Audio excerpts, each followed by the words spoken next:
Yo, happy Saturday, twin. Welcome back to another video, bro. We just gonna do another reaction because, to be honest, YouTube has been busted, bro. I was scrolling on TikTok, right? And then I had came across this one dude called Casual Geographic. Animal facts we should have lived in 2024. These saltwater crocodiles in Indonesia have apparently learned how to pretend to be drowning to lure humans in who they view as prey. I'm going to call this Animal Facts We Should Have Left in 2024, because after this, I will not be speaking on this anymore. So this video went viral for obvious reasons. I really thought it was a joke, but from the comments and the sheer volume of people that tagged me, I guess not. So yeah, they're not pretending to drown.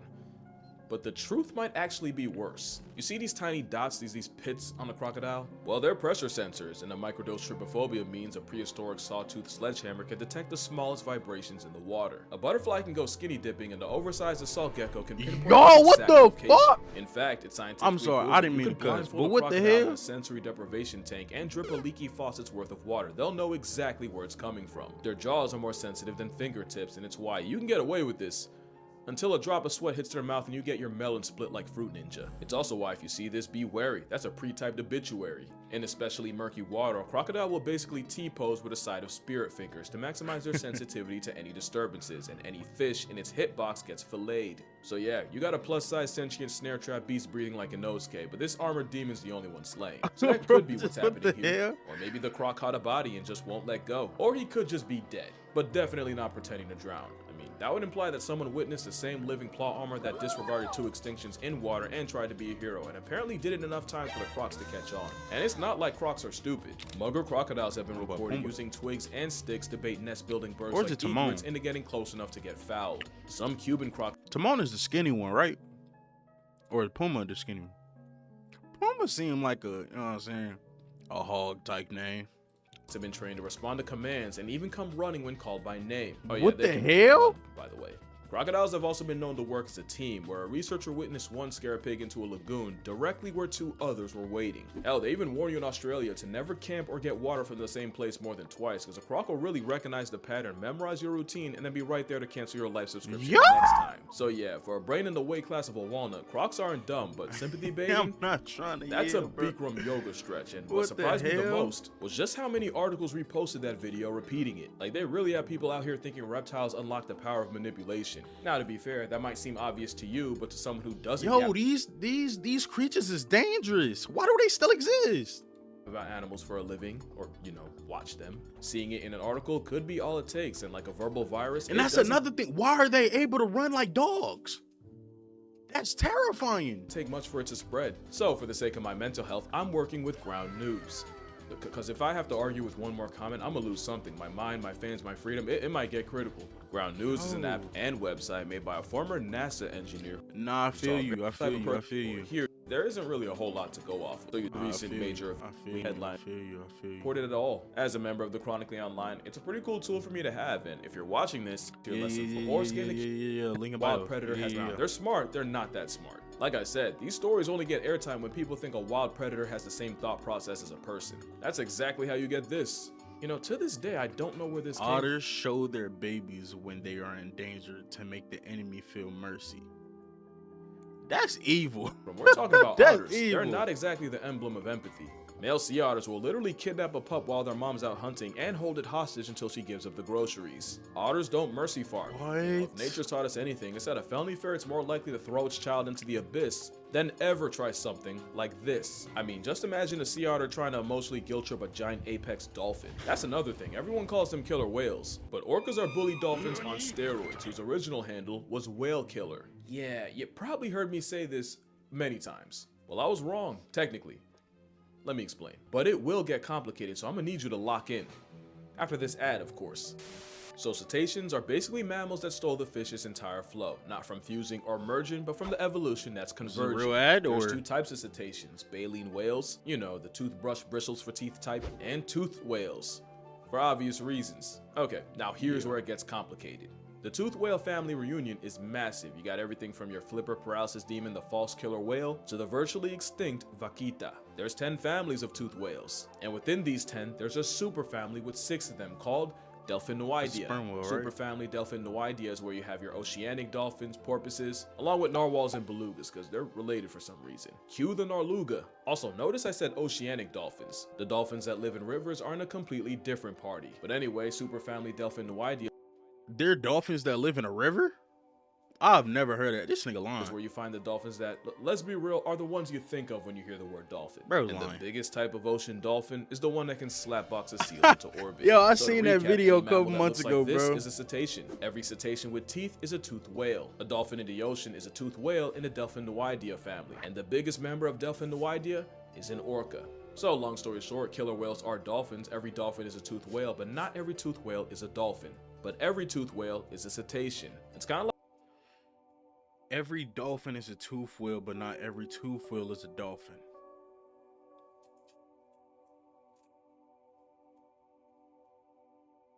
Okay. how every tortoise is a turtle, but not every turtle is a tortoise. So to answer, are orcas Every tortoise is a turtle, but not every turtle is a tortoise. Okay. whales or dolphins? Yes, they are. By the way, let me know if you want a full video on that, because that was probably mad confusing. Because being an animal nerd long enough is realizing names really don't mean a thing. Except here, Black Panther is not an animal. You might be tired of hearing it. Well, I'm tired of saying it. And when I say not an animal, I mean, if you go to a zoo and try to find the exhibit that says Black Panther, you won't find it. Because it's not even a name more than a description. It's a panther that's black. And remember, panther is just any cat in the Panthera genus. So any lion, tiger, jaguar, leopard, or snow leopard in black could be a black panther. But because the mutation that causes it is dominant in jaguars but recessive in leopards, most black panthers are just jaguars with 10% tint. But Black Panther itself isn't an actual animal. That'd be like if we called every black wolf, fox, or coyote a black canine, but then acted like black canine was its own thing.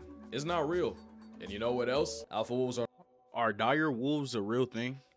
but then acted like black canine was its own thing. It's not real. Or is that like And you a know what movie else? thing? Alpha wolves are not real, I swear to actually they are.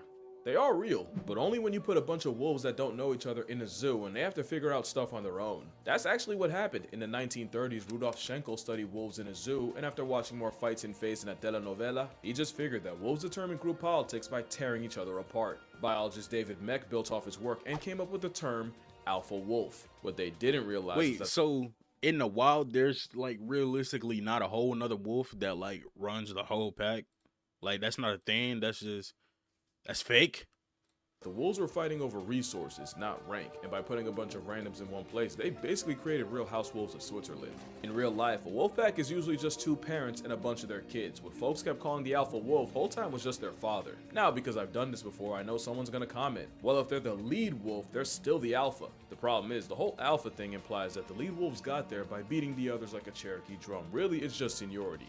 Also, another thing I never thought about until right now is once the kids get to about 1 or 2 years old, they dip and try to form their own pack. In a zoo, you often get the same adult wolves around each other constantly, and like any reality show, eventually that leads to tension that wouldn't be there in a normal pack. So normally, you wouldn't see any alpha wolves in the wild, and the same guy that came up with that would spend the rest of his career trying to take it back. And just as a final middle finger to anyone that still wants to argue, when the term alpha male was first used academically in 1921, it was by zoologist Thorleif Sheldrup Ebbe. And he was referring to, I'm not even kidding, he was talking. Yo, this is a lot to unpack, dog. Like, so the term alpha male, bro wasn't talking about a human. He wasn't talking about it. This nigga was talking about a chicken. Talking about the hierarchy where lower status poultry will get pecked on by higher ranks. That's literally where pecking order came from. So the next time a man tries you with that alpha male just know he's taking cues from a temperamental chicken nugget. Also, chickens are confirmed psychopaths. If one chicken starts bleeding, the whole flock will jump in and peck it to death. I think the worst thing is that people took the alpha dog thing and got convinced that's how you make your actual dog respect you. Cesar Millan has done an absolute masterclass of misinformation on the dog community. You really got folks thinking you got— Hold on, don't disrespect the goat. Milan has done an absolute masterclass of misinformation on the dog community. Yeah, why he You really disrespecting got the folks goat? thinking You gotta flex on an 80-pound pit bull to keep him in line. Imagine trying to play alpha with Cujo on creatine. We've gotten a lot wrong about dogs, and probably the worst thing, that a tail wagging means happy. That fact alone has probably gotten more people bit than anything. Basically, a tail wag means excitement. Excitement can mean seeing their person come home, or it can mean fear, anxiety, or the last warning before they put a canine-sized hole in your hand. And the faster the tail, the more excited Fido is. The question is, what kind? Well, science says a tail favoring the right means the vibes are good, but a tail leaning left could mean stress, so best to be left. Alone, that is a lot more complicated than I just made it sound, but long story short, a tail wag is like a smile. A smile can mean someone's happy to see you, or might even think you're cute, or that waitress is just doing her job and doesn't want to get hit on at work. Long story short, if you expect your dog to learn rat poison, or that waitress is just doing her job and doesn't want to get hit. You can't see it. There's a rat poison in this drink. Long story short, if you expect your dog to learn how to parlay people, then the least you can do is talk tail. Oh, another dog thing that's been bothering me for years is that Chihuahuas are the spawn of Shaitan. Now, I get the little dog thing. I've been personally victimized by many an ankle biter. But with dogs, there's usually a why. You just gotta look deep enough. Huskies are known for being donkey stubborn toddlers on 4. Come inside. But Huskies were also bred as sled dogs, and not only would they have to be independent and make decisions in a dangerous work environment, sometimes they'd have to be willing to go against orders if those orders went against their better judgment. It's actually called intelligent disobedience, and for football fans, it's basically an audible. It's pretty important, because, you know, if Russell Wilson had it, maybe he would have ran the ball. Beagles are basically walking instruments, but they were bred to hunt rabbits in thick brush, and that same bang keeping you up at 2 a.m. is how they communicate with hunters. So why are Chihuahuas like that? You know, I don't even think it's a Chihuahua thing, more than a little dog thing, but I have my theories. A lot of times, Chihuahuas don't get socialized with other dogs early on, so the first time they see a big dog, which like any dog to them is a big dog, it probably scares the daylights out of them. Also, I think a bigger thing is owners be letting a lot of bad habits slide just because they're travel size. So eventually it escalates. Let it be a Doberman and suddenly they'll know discipline. Actually, that's my biggest thing. A lot of owners won't correct bad behavior when it comes from a Chihuahua. In fact, I've seen a lot of y'all encourage it. I've always said if a Rottweiler acted like a Chihuahua... Okay, hold on. How you gonna say that and then put down a goat? Try to say that the goat spread misinformation on how you know what I'm saying, how he trained dogs, but then say that. Come on, bro. He'd be dead by dinner. Also, often what looks like aggression might just be fear, and if your dog tells you he's afraid and you don't listen because you think it's cute, but that's how you end up with a dog version of David. Size might be part of it too, but it probably has less to do with it than people think. Long story short, if I see a kid wilding in Walmart, I'm gonna look at the parents, and likewise, I'm gonna blame the dog owner before I blame the dog. No clever transition, but another thing I've heard is that male lions don't hunt, or better yet, that male lions are lazy. And I can tell you exactly where it came from. You see, lionesses use the power of friendship to run down prey in open areas. It's pretty hard to miss. Lions are bigger, bulkier, and with a whole afro equipped, they had to switch up the playbook. So instead, male lions ambush prey by camping out in dense brush. Research shows that male lions pack up prey as frequently as females. It's just that in the olden days, you'd probably never see it. Also, before male lions even get a pride, they're in their nomad arc. Oh, they be lying on the ground permanently if they didn't hunt. Now, to be fair, male lions do stop hunting as much when they're in a pride, but not completely. They'll often get involved to bring down bigger, riskier prey like buffalo that lionesses might struggle with. Basically, the lionesses run them down and the main mercenary delivers the final blow. Now, they do only get involved about 10% of the time, but it's not because they're lazy. They just have a different job description. Male lions patrol the pride lands, mark their territory, and as you know, they gotta run the ones with any outsider trying to take his place. What you might not realize is, as good at hunting lionesses are, in some studies they got up to half their kills stolen by hyenas, or even other males. Having a nearly 500-pound equalizer on their side helps them keep what they catch. It's not lazy, it's just that lions and lionesses help cover each other's weaknesses perfectly, and clearly it works. They're the most notorious and feared pack predators in Africa. Or maybe second, because there's one predator that animals fear even more than Mufasa and friends, and you'll never get it. I'm like, cause I don't know, for some reason I'm scared. Okay. It's he's talking about elephants. So he's talking about, I thought bro was gonna talk about a snake or something. Almost every animal from giraffes to antelope to even leopards and hyenas were unanimously more afraid of the sound of humans than the cadence of a giant carnivorous cat. He's talking about humans. To this day, I still don't understand how this went viral, or at least I didn't. Elephants' brain react to humans the same way that humans' brain react to puppies. They think we're cute. My life has been no greater joy than knowing elephants. Because not only did I find out where it came from, I think I was wrong, kind of, technically. Let me explain. So in 2017, college student Julia Haas posted a tweet saying elephants basically see us the same way we see puppies. Now, ignoring the part of the population that's terrified of dogs, the fact loses steam when you realize she got it from Tumblr. It's more likely that one of the smartest creatures alive see us as predators. but not their babies. Remember, it's proven that baby elephants that play the most grow up into more well-adjusted adults. It's why you'll see a baby-faced boulder chase around birds, dogs, and anything in between. So here's what I think happened. Baby elephants will treat humans like any other animal. Difference is, humans might be the only animal that'll see an 1,800-pound toddler barreling towards them and welcome it. In fact, the premature pachyderms probably realized that a hairless bipedal ape gives them the best response. What is bro It's not on? really that elephants think we're cute. Bro It's that trying to baby get elephants think jiggy. everything's cute, us included. And I'd bet that's where all the videos of 1-ton 2-year-olds manhandling people came from, and I wouldn't even believe that if I didn't nearly become one of them. Yeah, I went all the way to Chiang Mai to get bullied by an elephant's child.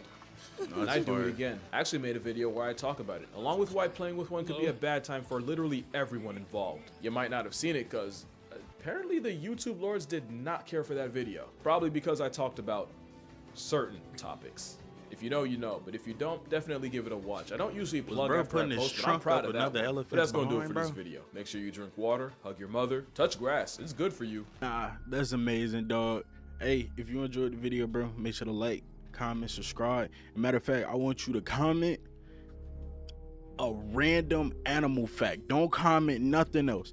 Comment a random animal fact, and if you think I didn't know it, just know that I did. Peace and love, man.